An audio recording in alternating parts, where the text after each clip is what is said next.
Eh bien, j'ai ce livre que j'aime beaucoup, et j'en ai déjà parlé dans plusieurs séminaires Melsion, qui parle des modèles mentaux. Et donc aujourd'hui, on va continuer notre cheminement dans ces modèles mentaux.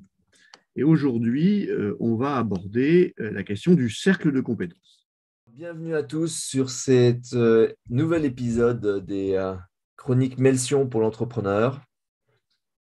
Nous, nous allons comme chaque vendredi matin à 10h30 vous faire l'honneur de deux petites chroniques pour aider les entrepreneurs dans leur pratique. Alors, si je vous donne une petite citation, comme je le fais au début de chacune des chroniques, je vais vous parler de Jean-Louis Etienne. Jean-Louis Etienne, vous le connaissez si vous êtes français, c'est un médecin et explorateur français qui est notamment été jusqu'au pôle Nord à pied et qui dit on ne peut évaluer ses compétences dans un domaine qu'on ne connaît pas. Et je vais le redire doucement, on ne peut évaluer ses compétences dans un domaine qu'on ne connaît pas. Il y a plusieurs idées là-dedans, mais notamment, il y a l'idée de ce que je sais, ce que je ne sais pas. Alors, un cercle de compétences, si on essaye de le définir, c'est d'abord un concept qui est simple à comprendre, mais difficile à appliquer. Et oui, dans la vie, il y a des moments comme ça, il y a des idées comme ça qu'on peut attraper très vite, mais dont la mise en œuvre est complexe. C'est un concept qui a été popularisé par Warren Buffett et Charlie Munger, qui sont deux investisseurs en bourse américains qui sont légendaires. Légendaires parce qu'ils ont eu de bons résultats, bien entendu, mais surtout parce qu'ils sont restés pendant plusieurs décennies extrêmement cohérents.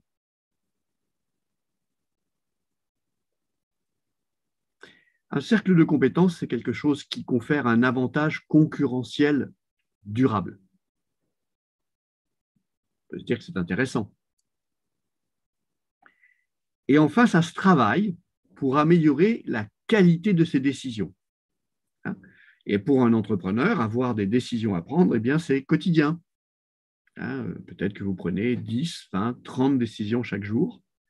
Et il est utile de savoir si les décisions qu'on prend sont de bonne qualité et si elles pouvaient être de meilleure qualité, ben, ça aurait certainement un impact sur le résultat de vos projets. Alors, un diagramme peut expliquer beaucoup de choses. Alors pour ceux qui nous suivent en podcast, je vais le décrire. Il y a deux cercles l'un dans l'autre, un plus petit qui dit ce que vous savez et un autre plus grand autour, ce que vous pensez que vous savez. Alors, si je rentre dans le concept, un cercle de compétences, c'est ce que vous savez réellement, profondément, en détail. C'est votre zone de sécurité. Au-delà de ce cercle, vous rentrez dans ce que vous pensez savoir. Et c'est votre zone de danger. C'est une compétence que vous avez, mais elle est incomplète ou elle est peu profonde.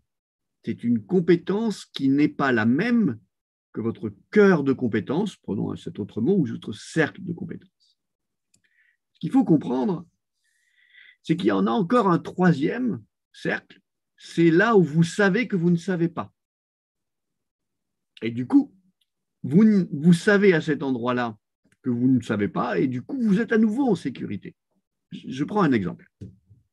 Si Jean-Christophe tombe par terre et que je m'aperçois qu'il a besoin d'un massage cardiaque, bon, je vais certainement essayer de toutes mes forces de lui briser les côtes à force de lui prodiguer un massage cardiaque.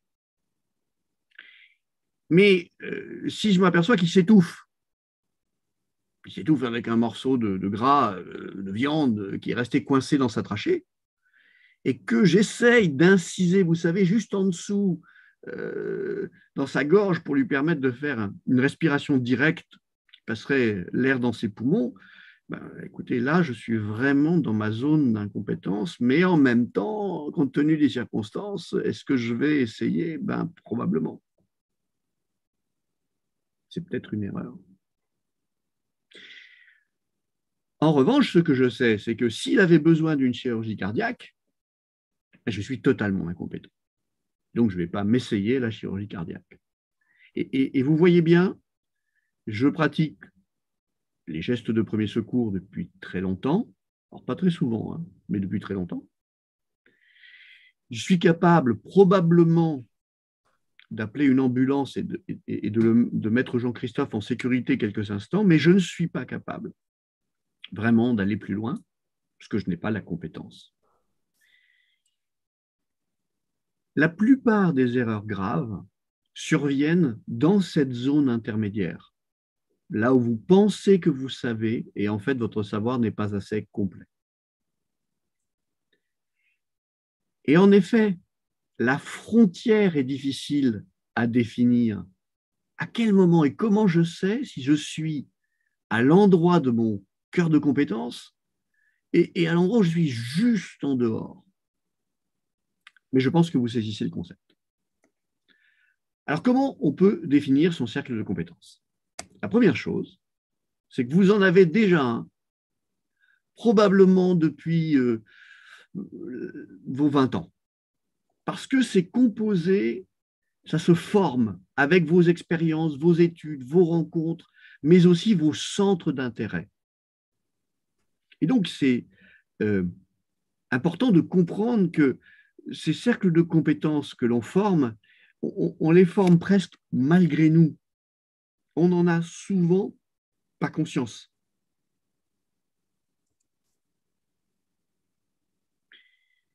Savoir ce que vous savez est plus utile que d'être brillant. Ça, c'est une pensée extraordinaire. Savoir dire je ne sais pas. Warren Buffett, par exemple, sur son bureau, il reçoit des centaines d'opportunités d'investissement par semaine, bien entendu. Il a une pile qui s'appelle trop difficile. Ça ne veut pas dire que l'intérêt de l'investissement n'est pas là. Ça veut juste dire que pour lui, ça lui paraît trop compliqué. Et comme il a décidé il y a très très longtemps de faire des choses simples, eh bien tout ce qui est trop compliqué, il l'élimine. Et ça vient du fait qu'il s'est aperçu que lorsqu'il ne reste pas dans quelque chose de simple qu'il peut expliquer simplement à quelqu'un, souvent l'investissement n'est pas bon. Alors, comment est-ce qu'on veut agrandir son cercle de compétences? Parce qu'après tout, on va avoir envie d'aller plus loin que ce qu'on sait déjà aujourd'hui.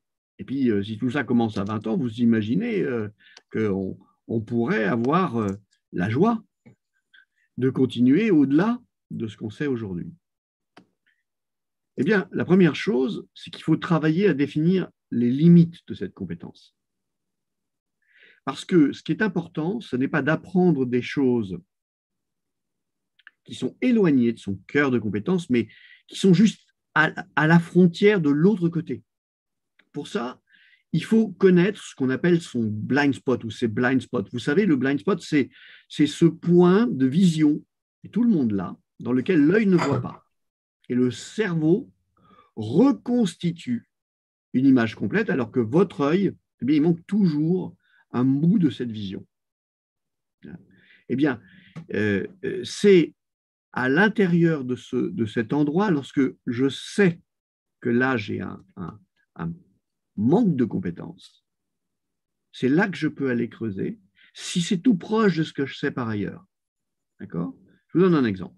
Hier, j'étais en réunion avec des clients qui avaient un problème avec un collaborateur qui s'était mis en arrêt maladie. Et donc, qu'est-ce qu'on fait?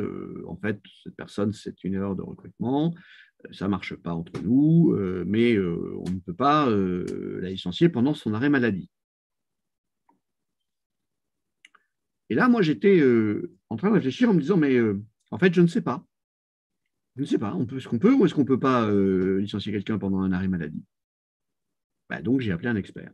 J'ai mis le haut-parleur et j'ai eu un de nos avocats préférés, quelqu'un qui connaît bien le droit du travail, et je lui ai posé la question.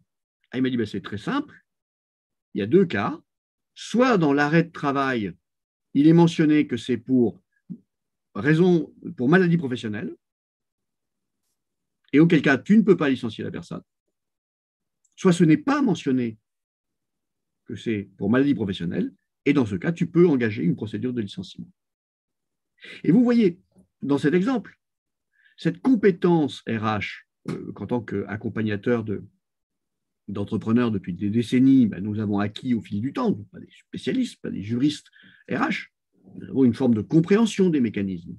Eh bien, le fait de ne pas savoir à cet endroit-là quelle était la réponse m'a permis d'élargir mon cercle de compétences et le vôtre, puisque vous avez maintenant une petite information que peut-être vous ne connaissez pas.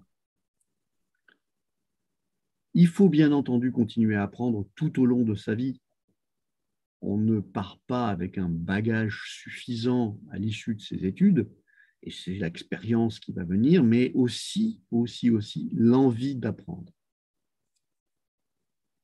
Il faut d'être, vous venez de le comprendre, aux limites de son savoir actuel. C'est là qu'on aura un impact sur l'élargissement de son cercle de compétences. Un petit mot que j'ai trouvé en recherchant ce sujet, c'est que, à la limite, peu importe la taille de votre cercle de compétences, ce n'est pas le plus important. Ce qui compte, c'est vraiment de ne pas franchir ses limites. Alors, en conclusion, soyez humble, vous en savez moins que vous pensez. Et ça va pour tout le monde, y compris des gens très, très, très compétents, comme les conseillers de confiance de Melsion, qui sont très compétents dans l'entrepreneuriat et qui ne sont pas forcément aussi compétents sur d'autres sujets. Si vous restez dans votre cercle de compétences, vous avez un avantage concurrentiel très fort, notamment face à des personnes qui pensent avoir compris. Quelqu'un qui a un savoir de surface face à votre savoir profond va asséner des croyances que vous savez fausses. C'est un avantage concurrentiel, d'être au cœur de son cercle de compétences. Il faut faire son auto-analyse, il faut chercher ses limites. Et puis, bien entendu, il faut dire souvent « je ne sais pas ». J'étais frappé par une rencontre que j'ai faite il y a quelques années avec quelqu'un dans le monde de la biotechnologie, qui est un grand expert mondial dans son domaine, reconnu comme tel, avec de nombreuses publications, qui a été cité par d'autres personnes qui elles-mêmes sont des personnes très bien notées dans leur champ de compétences. Donc, par proxy, on peut se dire que cette personne a une vraie pertinence. Et je l'ai entendu dire dans la même conversation, c'est en dehors de mon domaine, je ne comprends pas en profondeur, je ne sais pas. Et au moins 10 fois. Eh bien, soyez comme lui, dites souvent, je ne sais pas, je ne sais pas. Et puis, bien sûr, apprenez chaque jour quelque chose de nouveau, mais cantonnez-vous, sauf pour le fun, mais apprenez des choses qui sont toutes proches de celles que vous connaissez déjà très bien. C'est cela qui vous donnera un élargissement de votre cercle de compétences.